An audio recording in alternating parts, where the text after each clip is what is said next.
Hello, everyone. Welcome to another episode of EXP.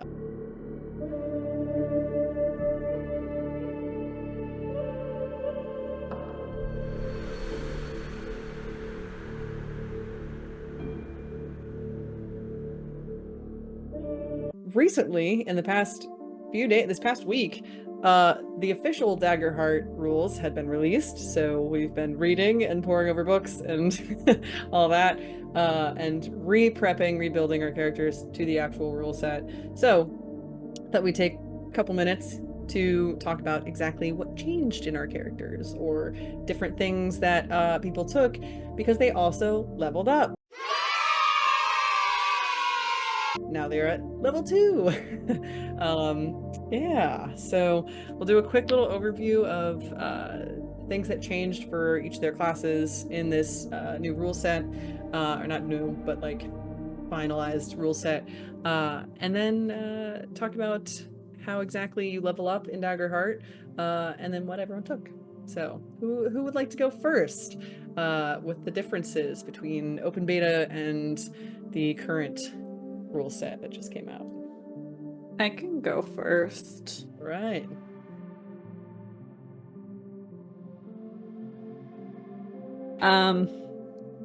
On my character, I was able to get increased evasion compared to previously because I took that as a level 2 trait.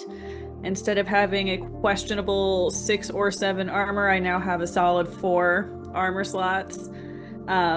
All of the original abilities are all the same modifiers. What about your traits? Yeah. Were your fairy and druid traits? I think Yes, there were some I differences. was able to acquire a new spell as well as my beast form being slightly different. Now I can't raise my damage threshold amounts when I cast my Druid's Hope. Instead, it's the same 3 hope you spend to transform into a beast form without marking a stress, and then you choose one trait to raise by +1 until you drop out, which is slightly different. And now it's more clear that when you transform into your beast form, you add your beast form's evasion score to your own evasion score. So it will be a total of like quite higher. Instead, because last time you had just the beast's evasion score, right? Yeah. So yeah, cool. And I think everything else is normal. If I Right. find And you something said for your else. second level, you took a stress and took a, what was it? You took a stress and I took an extra evasion point and I took an extra stress what was bar. the domain card you took? I took the domain card of Conjure Swarm. That's fun. Yeah, so I guess real quick, I'll do a quick summary of the leveling up process. When you do, you first take any level achievements that are earned. They're outlined in a little table that is in the Daggerheart book. They've now gone from tier 1 to tier 2, and tier 2 is levels 2 to 4. So at level 2, they gained an additional experience. I don't know if you want to share your additional experience too, real quick. Mm. I'm Disney princess, bitch. I want to be able to summon the animals like Snow White. The Wow. animals and the elements. So you get an additional experience at +2 and gain a +1 bonus to your proficiency. That's just baseline. And then you choose 2 options from a list of options that are given to you, which is gain a +1 bonus to 2 unmarked character traits, and then mark them so you can't keep adjusting them as you go. Permanently gain 1 hit point, permanently gain 1 stress slot. Permanently gain a +1 bonus to 2 experiences, so your experiences can go up. Choose an additional domain card of your level or lower from a domain you have access to, up to level 4. And then permanently gain a +1 bonus to your evasion. So they got to choose 2 of that list, and then update your level and adjust your damage thresholds accordingly based on any armor or anything like that, and you take an additional domain card of your level or lower. from your domain you have access to. So like you could, if you're in a dire moment, take an extra domain card, you know, if you need that sort of thing, but you can choose 2 of those as you go. So we'll move on to whoever's next. Who would like to go? I can. Yeah, go for it. Excellent.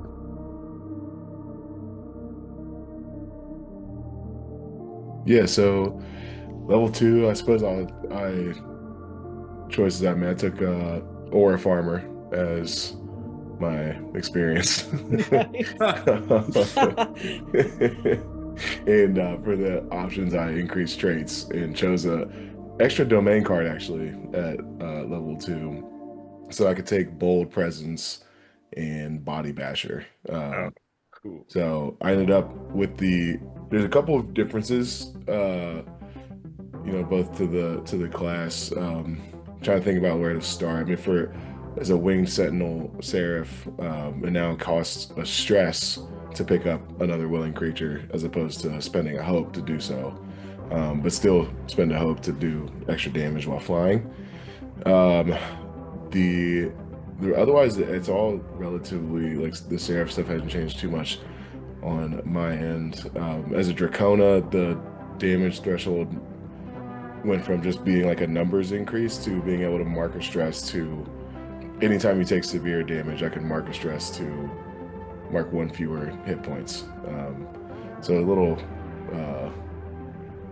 I think it's better, or got buffed in that sense. That's pretty cool. And then I had as far as like the domain effects that I have chosen, I kept Forceful Push. I had I Am Your Shield, but switched that out for just like recreating the character in the new rules for the bare bones, which lets me, like, if I don't equip armor, my armor score is 3 plus the strength modifier, and it's like a tiered damage threshold. So Evandris has a much higher damage threshold for not wearing armor, and gets as many armor slots gets like a bonus for how strong, like for a strength trait. Which made a lot of sense. So, and then Body Basher, I mean, he's got a background as a boxer, the guy casts throw hands, right? So that made sense. And then Bold Presence, I was looking at it and I just simply could not pass up Bold Presence, which allows me to spend a hope to add my strength to a presence roll. So, oh yeah, in the fun, that's yeah, great. a fun little addition too is additionally, once per rest, when you would gain a condition, you can describe how your Bold Presence aids you in the situation and just avoids getting that condition. Whoa. you Flex can and it doesn't happen. simply say no. That's awesome. So there's the major differences. I added to Strength and Instincts because as a Dracona, the breath weapon didn't change much. You still choose an element. All the mechanics for very close and hitting everyone in very close is still the same, but being an instinct, I took Strength and Instinct as my trait increases. So probably rambled on, but that's my updates. That's awesome. Very cool. All right. Well, Xander, I can follow Alex, up. whoever. I can follow up because I'm also a seraph.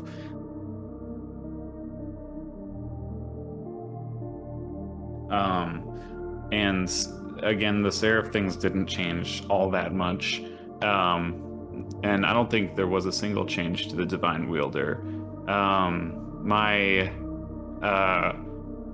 orcish trait, I'm a half elf, half orc, so my orc trait switched to something involving armor to now when I have 1 hit point remaining, attacks have disadvantage against me. Which works better.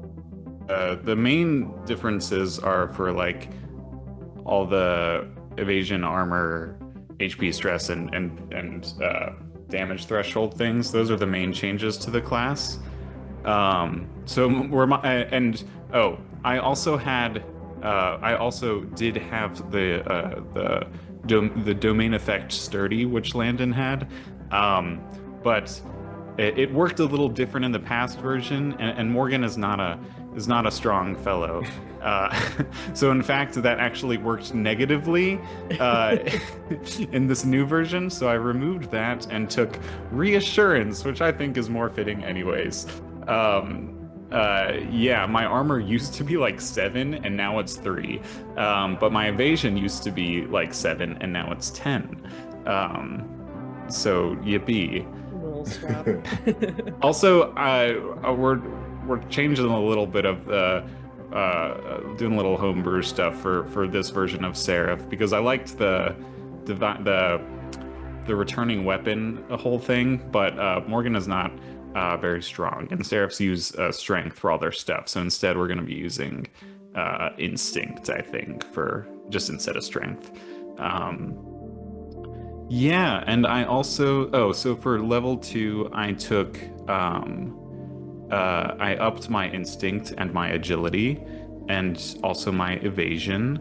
I took the domain trait Final Words, which lets me sort of bring some life back into someone who's dead and let me ask some questions, just for a moment. And then I took the new experience Little Sibling. Yeah. Perfect. Love it. I love Sort of going off of how my character is sort of interacting with Evandris. I felt very, yeah. my heart. And so technically, isn't Morgan the little sibling of someone else anyway? This is true. Morgan, maybe we don't know that yet, but I know that Morgan is a little sibling themselves. Mhm. So it has some more meaning. Yeah, and I think that's it. I think that's all of the changes. All right. I Last think but that not- I What? realized something important that I forgot to mention, and that's Spavatar has to die for now, unfortunately. They made it clear in the druid thing that you could only take on take one element. element. You do like for the the win of the Spavatar a element. lot, so we may have a bit of a homebrew little fix for that to maybe happen once in a while. So, all right. Last but That was a vital certainly, thing I forgot to mention. last but certainly not least, we have Alex over there with Døden. Yeah, so much of my stuff changed.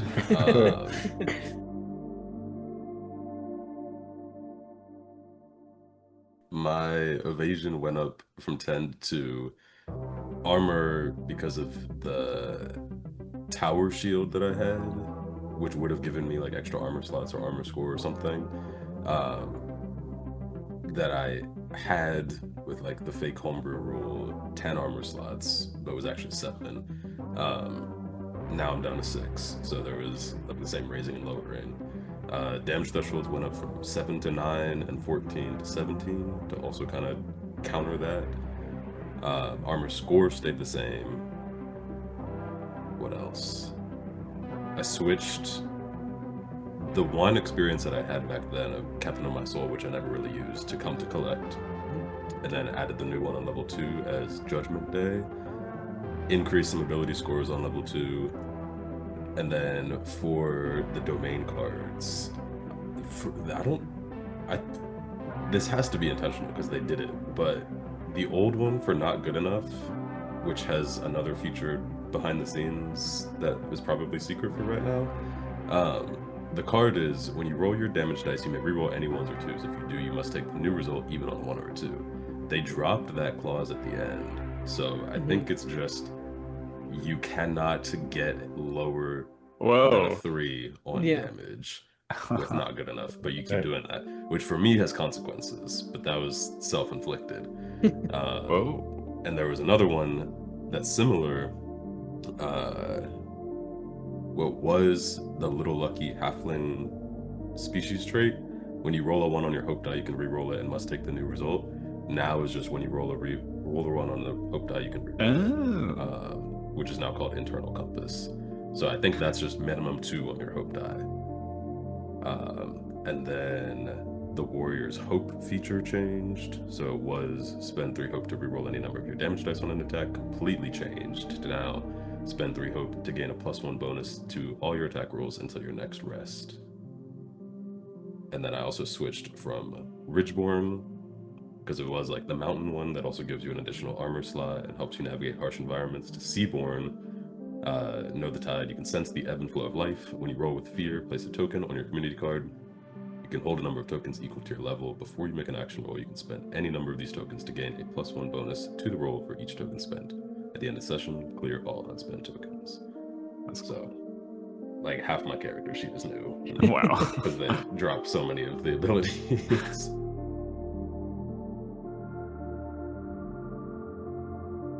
So some with a couple different changes, some with a lot. We'll also go over the other group when we come to that. But I also have a couple things for you guys now that I've been thinking on the campaign mechanics, or I forget exactly what they call them, campaign frames that Daggerheart has. I've started thinking about exactly kind of what campaign frame for us would look like, and I don't have everything, but I have I think the abilities, the campaign mechanics that would apply to you guys right now. And I'm gonna go ahead and go through these couple that we have here. So our first one, so I'll send you guys these as well. You can look at them later. But first one is Ethereal Resonance is what I'm calling it. The trigger is if a player fails an integral roll or critically succeeds at one. The GM or players can prompt a counter on their Ethereal Resonance if they believe it applies. So you guys can add a counter to this. I can add a counter to this. We'll just have a general sort of upkeep of tick marks for the Ethereal Resonance.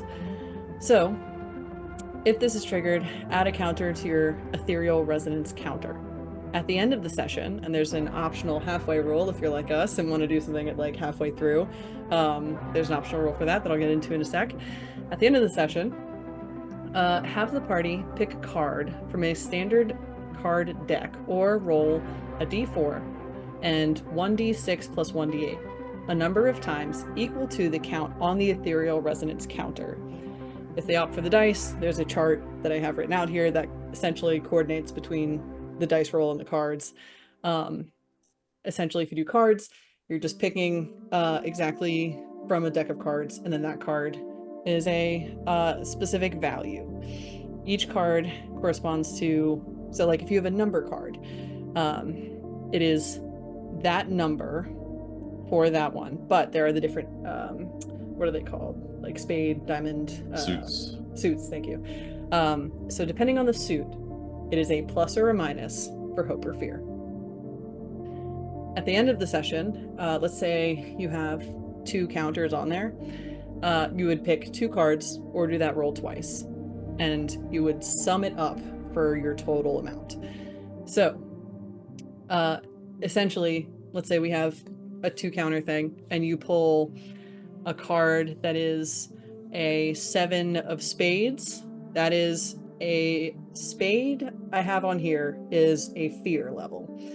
A heart is a hope, a club is a fear, and a diamond is a hope as well. So depending on the suit is a hope or fear. So if it's a 7 with fear, it's technically like a -7. That's how we're rolling it with this. And if you have, let's say, a 5 with hope, or draw a 5 of hearts, you then have a +5. So together with the +5 and a -7, you have a -2. So that is 2 fear. This will translate specifically for this campaign, as in the next session with the other guys, I would start with 2 extra fear. Whoa. And the same works the other way. If they have counters and they pull their amounts, whatever, sum it up. If they get, we'll say 5 hope total, or +5 out of that, I come to your session and you guys start with 5 hope that you can divvy up however you want between each other. I'm tracking. What That's did you cool. say triggered Very us clever. pulling from this deck? Very So clever. the trigger is if a player fails an integral roll or critically succeeds at one. Okay. Okay. So we can Davey, we Damn can it, decide we're when missing that is. Taylor. If If that applied last session, we would have had like plus Was it like 13. 6 Yeah, or 7 yeah, it would by have the been end of crazy. it? But that's the thing, because it's you're changed rolling. each session though. But It was me because- the first one, then it was Taylor. It's one of you three now. But Oh, that's the slight gamble with it, because it's not definitive whether or not it's hope or fear. It's a critical fail or not critical fail, but a super fail or a super success. It just adds to the thing, and then you randomly pick what happens out of that. You're like, these are the integral sort of moments, but here's how it will resonate throughout the rest of, the world or society or whatever, because of, this ether magic sort of thing. So, I can ethereal resonance. ethereal resonance. So keep in mind that you have ethereal resonance going on now. So if you critically succeed at a roll, or essentially get like a 1 and 2 on your dice, like a super fail, then we can decide to add to your ethereal resonance tracker. Super fail, because there's no criticals in this game. Yeah. What are the odds that can be sent before we start playing? Because I guarantee I it's can gonna be send that. so forgotten so fast. Also, so yeah, if hope ends up being higher, that hope total is applied to the other party their next session and can be divided up. If fear is higher, I gain that amount of fear added to the total with the other party next session. I put on here, I can also apply up to 2 fear as 1 stress to 1 more players. So I can lessen my amount of fear if I want to be like, you wake up stressed, because then as I do that, I have to describe exactly how the player may wake up stressed, see something distressing, or remember something that applies to stress, etc. They cannot go over the amount of hope allotted on their sheet, so you can't go over. And I cannot go over the amount of fear allotted to my max, which also in the new rules, I think your max hope went up, I think, to 6. So 6. It was I always think six. it Was it always 6? 6? Okay. Yeah. Because my fear went up to 12. Oh damn. All right. What was it before? Was it 6? But we figured out there was a clarification with the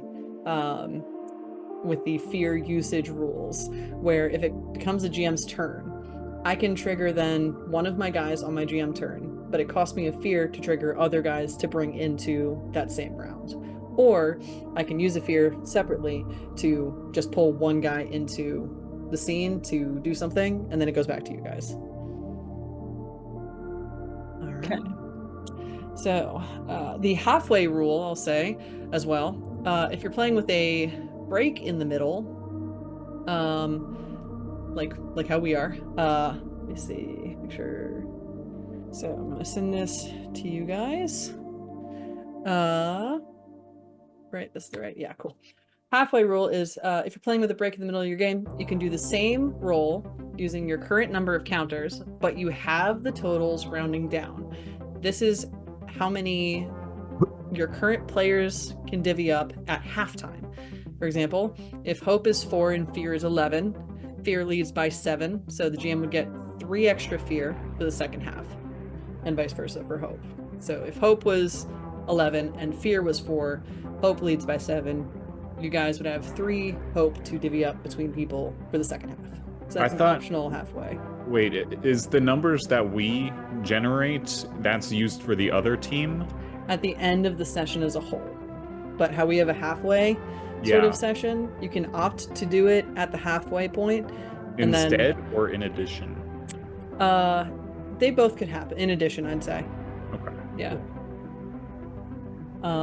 Yeah, with that table underneath for the corresponding, and a quick thing to note as well, if you pull an ace ace card, if you get like an ace of spades, you get, which spades is a fear, if you get an ace of spades, you double the amount of hope you get. Oh my god. The same thing though applies with fear. So if you roll an ace of hearts, I get 2 times the fear. So Holy shit. all right, that's ethereal resonance. That's the bigger one, but then you have this one only triggers when you mark your last hit point.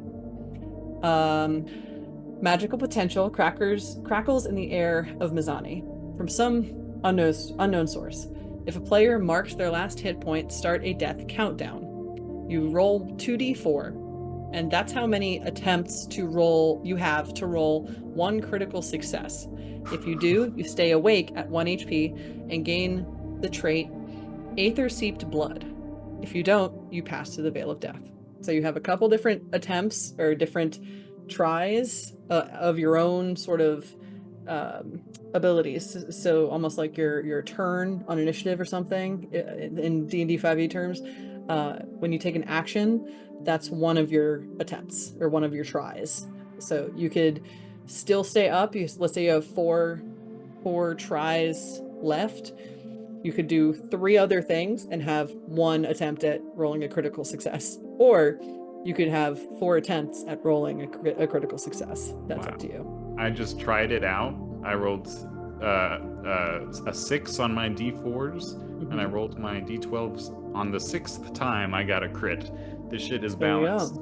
So you would have Scientifically confirmed balance. So I was just about to do the same thing. if you succeed, you stay awake. So the other option, usually with the death counter, is that, or with the death options, is that you go unconscious, but you're still alive, I think, and you take a scar.